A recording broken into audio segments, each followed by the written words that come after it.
अब हम थोड़ा सा इस यात्रा को और आगे ले चलते हैं और आपके एक और हुनर ज्योतिष की तरफ बढ़ते हैं।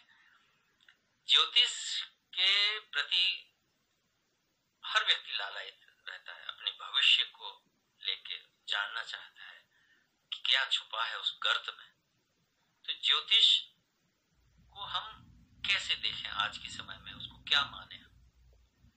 सबसे पहले ज्योतिष को आपको स्वयं बहुत अंदर उतरना होगा, क्योंकि क्या है, ज्योतिष पर ज्यादातर मंत्र, यंत्र, तंत्र, हम डॉक्टर के पास भी जाते हैं तो वो धंधे का बात धंधे पे रहता है। ज्योतिष का भी ऐसा है बिजनेस का। ये बिजनेस नहीं है, इसको समझना है। और जो आपके सामने जो व्यक्ति है पहले उसको समझना है। जैसे होता है कि डॉक्टर के पास हम जाते हैं, कोई डॉक्टर ऐसा होता है कि 50% आदमी वैसे उसके पास ही ठीक हो जाता है। ऐसे ज्योतिष के पास भी है। ज्योतिष की वाणी अगर उस सामने प्रत्यक्ष जो व्यक्ति है, अगर उसको देखते हुए, उसको समझते हुए, उससे बात करते हुए निकलती है तो उसका असर उस पर अलग होता है। और फिर ऐसा नहीं है कि उसी वक्त बात हो गई और बात वो समाप्त हो गई है, उससे रिश्ता आपका बने, आपकी उससे बातचीत होती रहे। वक्त वक्त पे उसके साथ क्या क्या आता है। एक बात और होती है, नगीनों में घास कर होती है। आपके पास वो आया कि साहब उसने तो ये कहा था, आप ये कह रहे हैं, तो मैं उससे कहता हूँ कि पहले उसकी बात कर लो। आप जो भी आपके भीतर है पहले उसकी जांच करो आप, कि आप उस पर आपको क्या लगता है। फिर आप मेरे पास आइए, यानी मेरे पास आएगा तो आपका कागज प्लेन होगा, उस पर मैं लिखूंगा, फिर मैं आपसे उससे बात करूंगा, आप मेरे से बात करेंगे, वहां बात सही होगी। आपका कहने का आशय ये है कि अगर आपने एक डॉक्टर को दिखाया है तो पहले उसके पर्चे में लिखी हुई दवाई गोलियां पूरी खा लीजिए और फिर उसका असर देखिए, और अगर वो काम नहीं करता तो फिर आप मेरे पास आइए। उसकी हिदायतें भी मानिए। दवा से नहीं, हिदायतें भी होती, वो आपको कुछ कहता है कि इसके साथ इतनी प्रिकॉशन आपको रखनी है, वो भी आप कीजिए जी। तो वो आपसे पूछेगा कि प्रिकॉशन रखी बेटा? नहीं नहीं, वो तो जी ध्यान ही नहीं रहा, हमने तो दवाई ले ली आपकी, एक बार तो गिर गई थी, दूसरी बार मेरे को बेटे ने दी नहीं, ये वो तो ऐसी बातें नहीं है। एक रेगुलर, यानी एक फंक्शन, एक सिस्टम, हर बात हर तरह से एक सिस्टम होना चाहिए आपके पास। जी बिल्कुल। तो ज्योतिष की ऐसे कौन कौन सी विधाएं हैं, ऐसे कौन से तत्व हैं जो आपके भविष्यवाणी को सुनिश्चित करते हैं, उसे ठीक तरह से देख सकते हैं? और आपके इस लंबे अनुभव में कोई ऐसा वाकया आप बताना चाहते हो जो बड़ा रोचक हो हमारे श्रोताओं के लिए? देखिए, भविष्य जो होता है वो वर्तमान से बनता है। मैं उसे कहता हूँ, जैसे मेरे पास कोई आता है तो मैं उसे कहता हूँ कि तुम अभी क्या कर रहे हो। कि मैं अभी तो कुछ भी नहीं कर पा रहा हूँ, मैं इधर उधर ये वो, तो मैं उसे कहता हूँ अपनी रुचियों को लिखो, ये तुम्हारी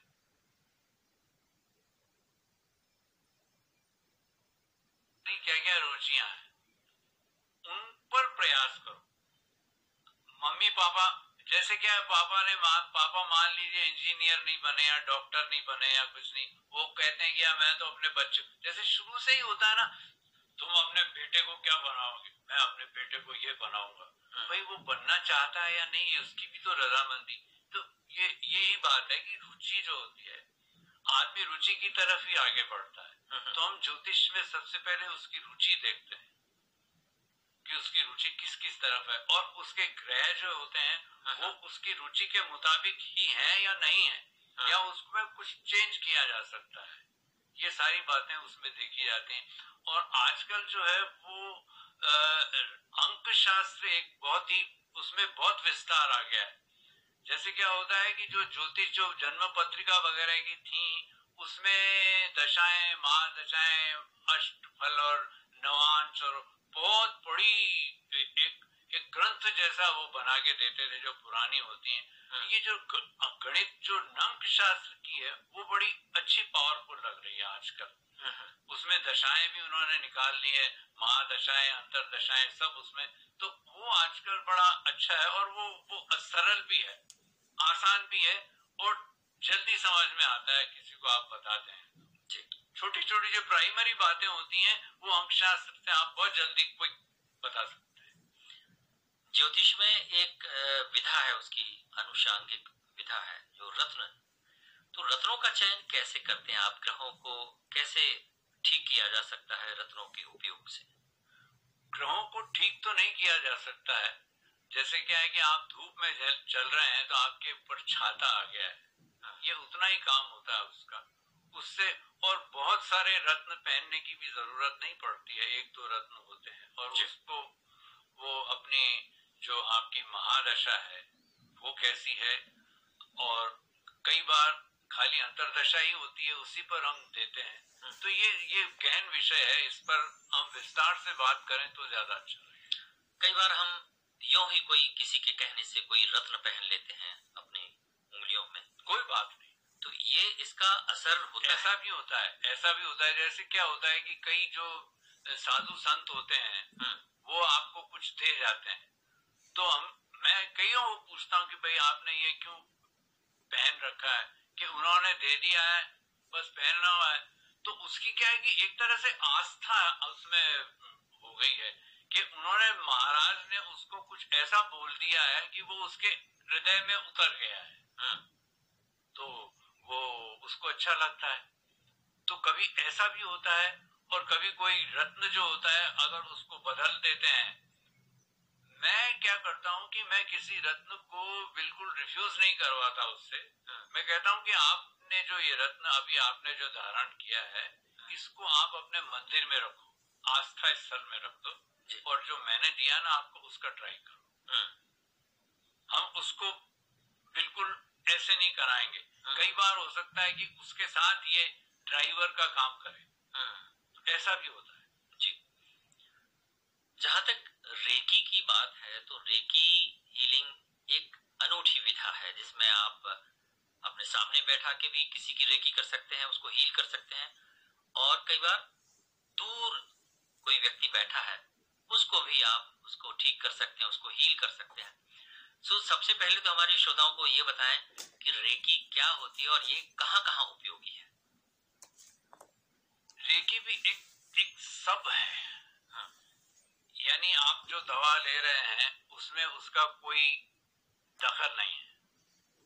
रेकी एक कॉस्मिक एनर्जी है। आप जो किन्हीं ईश्वर को, भगवान को या किसी को मानते हैं उसमें भी उसकी कोई वो दखल नहीं है, आप उन्हें मानते हैं। ये एक तरह की स्पर्श चिकित्सा है। स्पर्श जो होता है वो उसमें यानी आपके कुछ मंत्र होते हैं, वो मंत्र आपको अपने रेकी मास्टर से एट्यून होते हैं। और रेकी मास्टर ऐसे नहीं होते, रेकी मास्टर से आपका संवाद होता है और वो कहते हैं कि जब आपकी इंट्यूशन कहे या आपकी अंतरात्मा कहे तो आप मुझसे संपर्क करें। क्योंकि मैं भी इसमें मेरे मास्टर जो हैं उनसे मैंने संपर्क किया था, रेकी जब आई थी तो उन्होंने मुझे यही कहा था, और मैं बिल्कुल उसमें उनके पास गया और उस वक्त जो अनुभूतियां हुई हैं मुझे वो बहुत जबरदस्त हुई हैं। मुझे ऐसा लगा जैसे मैं हूं और मैं नहीं हूं, यानी मैं इतना ऐसा हूं कि बस मैं ही हूं, पर कोई उसका कोई रूप नहीं है। इतना शानदार कलर था। अब उसमें भी क्या होता है कि कई लोग कहते हैं हमें तो हनुमान जी के दर्शन हुए, हम तो पर्वत में चले गए, वहां हमको शिव जी मिल गए, और ये उनकी अपनी अपनी वो है। तो अनुभूतियां जो होती है ना, जैसे ये इसी प्रकार से है जैसे किसी को राम में विश्वास है, किसी को कृष्ण में विश्वास है, किसी को किस में है। तो स्पर्श चिकित्सा जो है उसके लिए आपको अपना समय देना होता है, और वो आपसे जो अपने मंत्र और इससे जब आपको हील करते हैं, और इसमें स्पर्श ऐसा नहीं है कि आपको छूने की जरूरत है, आप कहीं भी हैं, क्योंकि आपका संवाद हो चुका, आपकी बात हो चुकी है, आपका उनका चेहरा जो है आपके नजर में है, आपकी आंखें और ये वो सब, तो वो चेहरे की आकृति से उसमें आज्ञा चक्र से प्रवाहित वो की जाती है, और जब वो एक ब्रिज बन जाता है तो आप तक वो पहुंचती है। एकदम ऐसे नहीं पहुंच सकती है जब तक कि आप एग्री ना हो। इसमें एग्रीमेंट जरूरी है रेकी में, एक मानसिक तरंगों का एग्रीमेंट। हाँ जी हाँ, बिल्कुल सही, बहुत सही। मानसिक तरंगों का एग्रीमेंट हो जाने पर रेकी मास्टर आपको हील कर सकता है, आपके दुख दर्दों को, आपकी तकलीफों को, आपकी बीमारियों को काफी कुछ ठीक किया जा सकता है। तो ऐसा कोई किस्सा आपको अगर याद आ रहा हो जो रेकी करते समय जिसको बहुत लाभ हुआ जी। जब मैं शुरू में मुझे रेकी मिली तो वो बहुत मजे आ रहे थे मुझे। अच्छा। बहुत अच्छा लग रहा था। तो मैं क्या करता था कि ये जो जीव जो होते हैं ना, उन पर बहुत जल्दी असर करती है। मनुष्य तो ये मानसिक पुतला है ना, उसके खोपड़ी में बहुत बाद में इसमें आती है, लेकिन जो जीव जो जानवर होते हैं उन पे बड़ी। तो एक बार क्या हुआ कि बहुत ही बेचारा ऐसा पिल्ला था, वो बहुत घायल हो चुका था, उसको कुत्तों ने बहुत थपेट दिया था उसको, और वो ऐसा हाय था उसको। तो उसको मैंने रेकी थी, वो एकदम शांत हो गया, जो उसकी तड़प थी वो जाती रही और काम हो गया। ऐसे कई उदाहरण हैं। मेरी बेटी है, उसको प्रेशर नहीं बनता था, पापा मुझे रेकी दो, मैं उसको रेकी देता था तो भागती थी। तो ऐसे कई डॉक्टर्स के साथ भी ऐसा, मतलब साइड में ये जो रेकी दी जाती है डॉक्टर के साथ, तो बड़ा इसका इम्पैक्ट अच्छा होता है जी। तो हम श्रोताओं से कहेंगे कि इस तरह की विधियां हैं, इस तरह के विधाएं हैं, ये वैकल्पिक रूप से आपके पास उपलब्ध हैं, इनका लाभ उठाया जाना चाहिए। खासतौर से जो गंभीर बीमारियां हैं उनमें बहुत उपयोगी ये साबित हो सकती है। तो यशवंत जी, ये बहुत सारी बातें आज आपसे हो गई हैं हमारी, तो हम चाहते हैं कि जाते जाते एक आपका प्रिय गाना हमारे श्रोताओं के लिए हो जाए। सारे ही प्रिय हैं, आप जो कहेंगे वो आ जाएगा। रोज आप अपना प्रिय बताइए, जो दिल के करीब हो आप। तो मेरे दिल के करीब आप हैं, आप बताइए। तो फिर केएल सहगल का एक गाना सुना दीजिए। वो आके ख्वाब में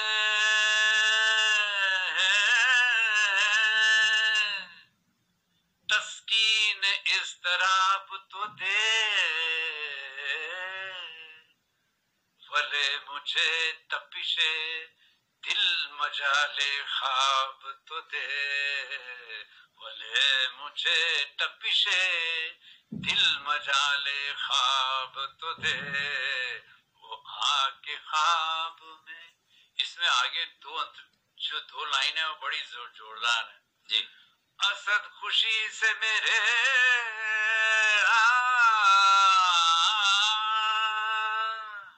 हाथ पांव फूल गए, कहा जो उसने जरा मेरे पांव दाब तो दे, कहा जो उसने जरा मेरे पांव दाब तो दे, वो आके ख्वाब में, वो आके ख्वाब में। तो यशवंत सिंह राठौड़ जौहरी जी को आज हमने देखा कि उन्होंने अपने जौहर से किस तरह से तमाम विधाओं के नगीनों को परखा और जाना, और श्रोताओं इनको हमने आप तक पहुंचाया। तो आज की बातचीत में बस इतना ही। तो हम बता दें श्रोताओं कि हम बात कर रहे थे ज्योतिषविद, गायक, कवि, लेखक और रेकी हीलर यशवंत सिंह राठौड़ जी से। तो आज की बातचीत में बस इतना ही। यशवंत जी, आप आकाशवाणी के स्टूडियोज में आए, आपका बहुत बहुत धन्यवाद। मैं एक बात जरूर कहना चाहूंगा जी, कि हमारी जो संवाद की और वाणी की जो देवी हैं वो सरस्वती हैं। मैं सरस्वती को सादर वंदना करता हूँ। इसी नमन के साथ श्रोताओं, अब अनुमति दीजिए ब्रह्म प्रकाश चतुर्वेदी को नमस्कार।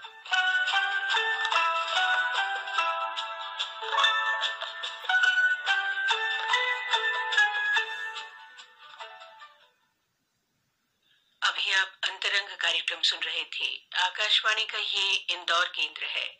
थोड़ी देर में अगला कार्यक्रम आकाशवाणी के भोपाल केंद्र से होगा।